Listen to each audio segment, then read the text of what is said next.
Greetings ladies and gentlemen, this is Lord Mon, and on today's Hearthstone tutorial we'll be taking a look at the Paladin class. Remembering this is more of a class overview as opposed to a tournament meta deck that you should run. However, unlike my other videos, this is the deck I play in ranked and I've had some pretty reasonable success with it. So if you feel like copying parts of the deck, feel free. So I'm just going to review some of the Paladin cards. I don't have enough time to review all of them, but I'll tell you the good ones and the ones that you should avoid. First of all, what is the Paladin class? The Paladin is a leader of soldiers who leads by either buffing his minions or grabbing his sword and joining the fight. Uses the power of light to defeat his enemies, which again results in a bunch of buffs. First of all, his hero power, Reinforce, summons a 1/1 minion. Now this hero power is kind of unique among hero powers in the sense that you can really buff it. Because these minions stay on the field potentially forever, any effects that work off minions work off these. So whether it's giving minions an extra attack or drawing cards once minions die, these reinforcements will cover that and make those work. It is good to know that because you can get 1/1 minions whenever you want, you can actually run less squishy creatures in your deck than you would otherwise have to run. You can see my mana curve there. You know, I do have a bunch of 2-costers still because, you know, I don't like breaking the mold that much, but you can just use your hero power to make all your weak creatures. So a look at some of the Paladin cards. First of all, a card that you really should avoid, Light's Justice. I really don't like this weapon, mainly because, okay, it's got 4 durability, which is great, but it only does 1 damage, and you're going to take a lot of damage using this weapon, and past, I don't know, turn 2 or 3, there's nothing, really, that your 1 damage is going to kill, so avoid this weapon. Even if you're just starting out, really, I really don't like it. It's sort of terrible weapon. Other things, I'm not too sure on Blessing and Might. Like, it is alright. It's better than Light's Justice, but again, you give your minion +3 attack, and then if your minion dies, then you're still a card down. You do need a little bit more of a combo to use this. You can't just drop it on a minion and, you know, laugh for days. But, you know, this one isn't particularly terrible, I guess, but I'll just avoid it. Blessing of Wisdom is a far more interesting card. So it's 1 mana. Whenever a minion attacks, draw a card. Now you can put 2 of these on the same minion to draw 2 cards whenever it attacks, but it's worth noting that you can put these on enemy minions, and when they attack you, you draw cards. So if you can drop 2 of these on an enemy minion, your enemy's not going to be attacking with that minion anytime soon. So, you know, or if you drop 1 on a weak enemy minion, they probably won't attack. So it's kind of a destruction spell almost. It's a bit more versatile because you can cast it on your own minions and get a buff from it. I sort of to and fro between using this and then not using it, then using this, because it's really good effect. If you're winning the game, this is a great effect because you can draw ludicrous amounts of cards if your opponent, you know, can't reset the board, or if they don't have charge creatures, or if they just can't get rid of the creature that has Blessing of Wisdom. And the amount of draw, well, is just good for Paladins. Paladins don't get a lot of reliable draw, and this arguably isn't reliable draw, but yeah, it is a good card, and it's well worth considering. Hand of Protection. Give a minion Divine Shield. So Divine Shield means if your minion would take damage, it does not take that damage, and then the Divine Shield pops. So Divine Shield can, you know, stop 10 damage or whatever, but a lot of the time you'll come up against character classes whose hero power can do 1 damage, and that will pop your Divine Shield. I really don't like this card because it's basically an entire card to give a Divine Shield that can be destroyed by a enemy hero power, so it's just sort of a waste of the card, and the Paladins don't have a ton of draw, so yeah, I would probably avoid this card as well. Don't really use humility, but again, it's a one cost change minions attack to 1.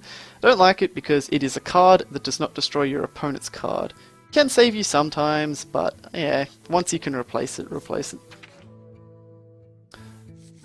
Noble Sacrifice. It is a secret. I don't normally talk about secrets, but this is a particularly good one. Just costs 1 mana. When the enemy attacks, summon a 2/1 defender as the new target. Couple of problems with this card though. It's when the enemy attacks anything, so it's really easy for the enemy to trigger. But this is one of the few cards that can stop a huge Leroy Jenkins play on your opponent's turn. Like if your opponent summons a big charge creature, Noble Sacrifice can stop it. So, you know, it's has huge potential for really messing up an opponent's plan, and if your opponent calls it, then it's just a 2/1 creature for 1 mana that you just lost. Like, that's not so bad. I don't really like the other secrets all that much. Now, Equality. Now, I wasn't sure about this spell to begin with, but I have since changed my mind, and this is a fantastic spell. This is one of the cornerstones of playing Paladins well. It's 2 mana, so that's pretty cheap, but you don't want to be casting at the start of the turn. It's 2 mana, so you can actually combo it with other cards. Change the health of all minions to 1. Now, originally, you would think, well, oh, that hits my own minions. Well, yeah, fair enough, but if you have a few recruits from your hero power out, and you play Equality, well, they're 1 health anyway, and then you can charge your recruits into the enemy. But the big combination with this is with your AoE spells. Basically, you can play this, drop your enemy's health to 1, and then play a damaging AoE spell, kill all their guys, and your minions are all still alive. Although they're on 1 health, they're all still alive, so they can all swing directly at your opponent and cause a lot of damage. This card is just really versatile, and it really wins games. It's one of the more powerful cards in Paladins, so you really have to learn how to use this. Holy Light is just a generic healing spell. I don't run them at the moment, but I can see the appeal. Now, Argent Protector is the reason why Hand of Protection is bad. It is a 2/2 creature for 1 more mana, and you give a friendly minion Divine Shield. So this guy is a ton better than Hand of Protection. Worst comes to worst, if you draw this and you've got nothing on your field, at least you can play this guy. And it's one mana to get 2 attack and 2 health of stats, so that's actually pretty good.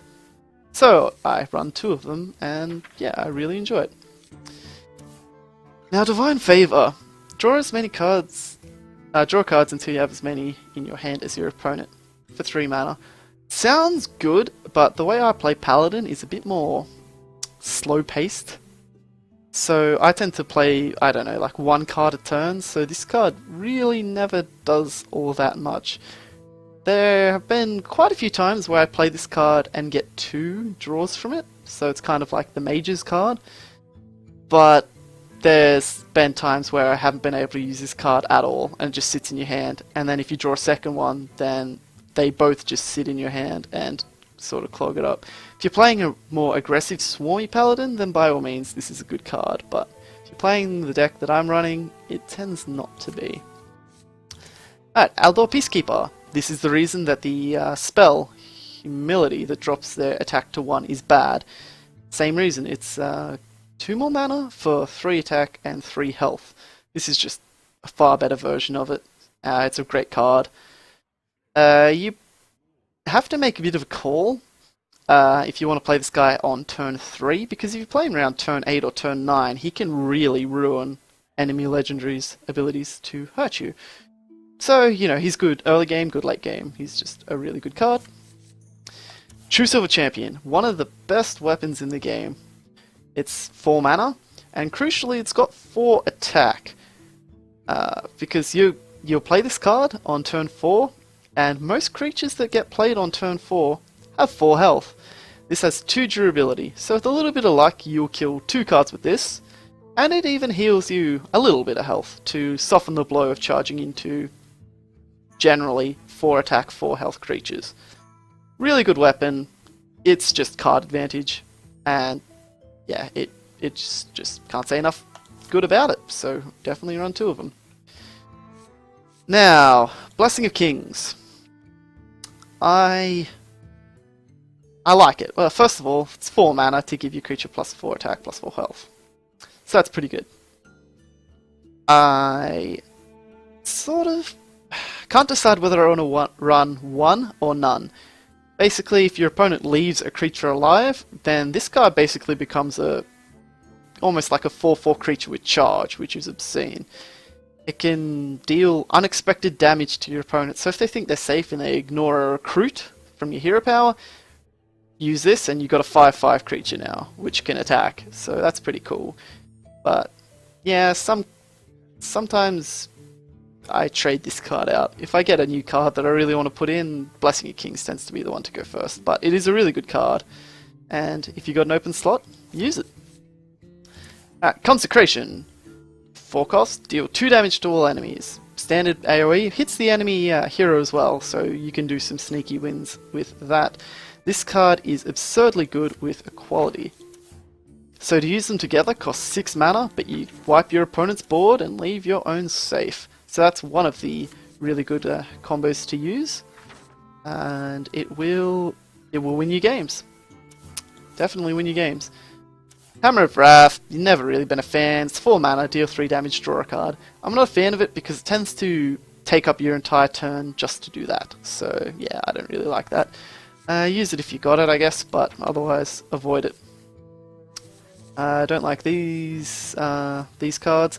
I really like Avenging Wrath. Again, it goes really well with Equality, but that is an 8 mana play. It deals 8 damage randomly split among enemy characters. So if you can Equality, and this will just one-shot a whole bunch of creatures, and then do the rest of the damage to your opponent's character. If you can clear your opponent's board and they're,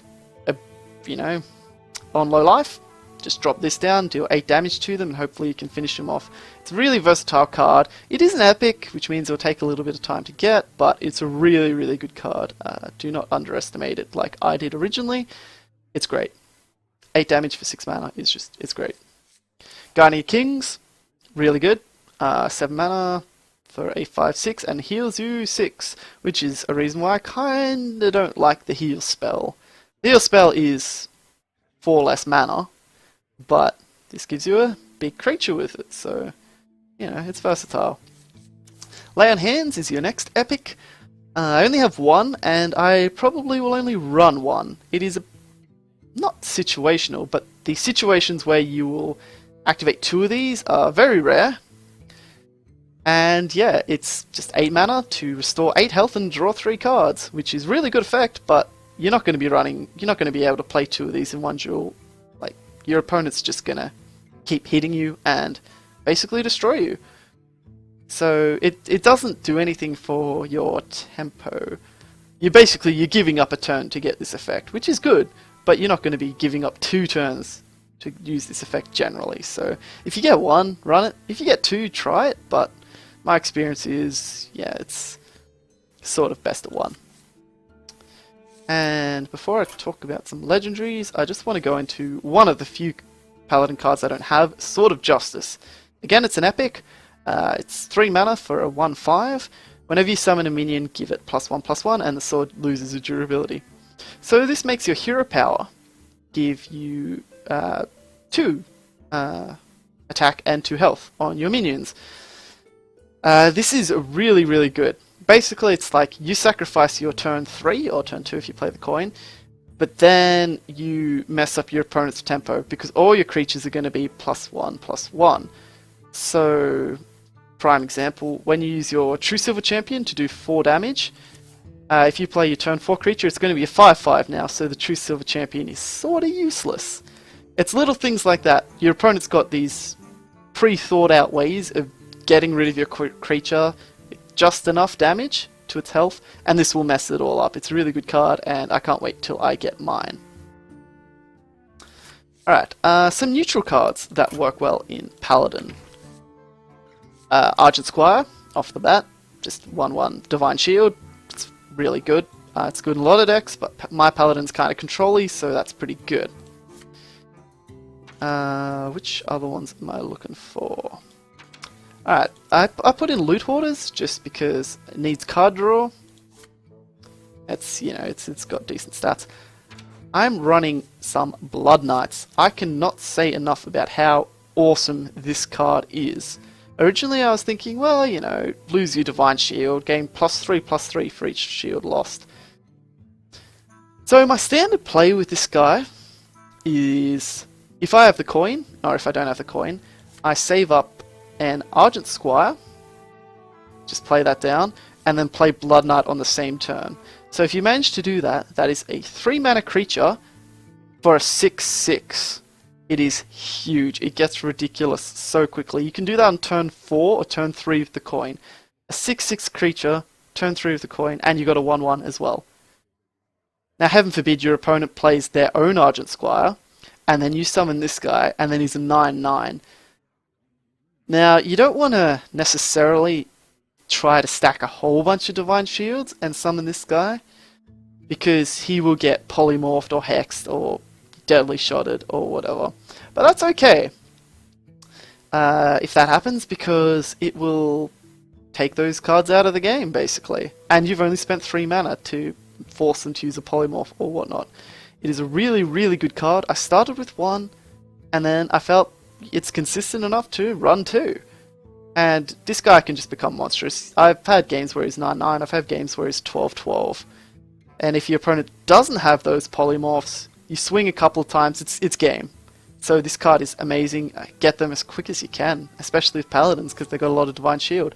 And if your opponent's running Divine Shield, then this guy just smashes them. Alright, other cool things. Note that I am running a Blessing of Kings. I didn't quite notice that. It's a good card. Harvest Golems, pretty ordinary stuff. Raid Leader is one of the cards that buffs your hero power. So it's a pretty good effect. If you can have control of the board, you're summoning 2/1 minions for 2 mana, which is basically a card for nothing but mana. So it's a really, really good card. Give some thought to Scarlet Crusader. Again, it's just another Divine Shield to add to your deck. But the big one that you can play if you don't have a lot of cards, where is he? Stormwind Champion is amazing with the Paladin's hero ability, because you're summoning creatures which are 2/2 for 2 mana, which is just amazing. It can really help you if both you and your opponent are down to just top decking. You play this guy, then use your hero power, and then you top deck, play that card, use your hero power. It's basically you're getting almost a free card draw. It is a little creature from your hero power, but this card is absurd with the Paladin, especially if you're in charge of the game. So that's most of the neutrals that I wanted to talk about. I'll talk about some of the ones in my deck. Defender of Argus basically just adds taunt to the deck. My deck doesn't run any... well, doesn't run... it only runs like one taunt creature, like real taunt creature, so I rely on Defender of Argus and... took out my shield bearers. So I rely on Defender of Argus to give my creatures some taunt. Really good card, good in a lot of store decks. Alright, so now I will... actually, and then there's Cult Master. So I've talked about it in previous videos, but basically it works really well with your hero power if you're in control of the duel. Basically makes your hero power a draw a card ability for taking no damage and dealing 1 damage to an enemy, sort of thing. Really good card.